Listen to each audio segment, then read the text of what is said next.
di area LIPI yang biasanya dibilang. Kebakaran terjadi di kawasan Batu Koneng, Jalan Y Syarana Mual, Desa Poka, Kecamatan Teluk Ambon, Kota Ambon, Kamis 7 Maret 2024. Berdasarkan video kiriman warga, kebakaran yang terjadi sekitar setengah 7 waktu Indonesia Timur menghanguskan satu unit rumah warga. Kejadian tersebut menarik perhatian para pengendara yang melintas. Alhasil, arus kendaraan pun sempat tersendat. Nampak api dengan cepat membesar membuat warga ikut panik. Warga berusaha memadamkan dengan peralatan seadanya sembari menunggu datangnya pemadam kebakaran.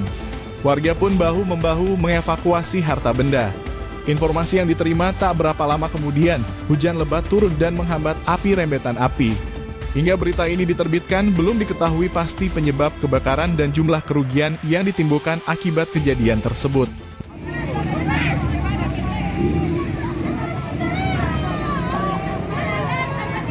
Saja ini. Aduh, kemarin.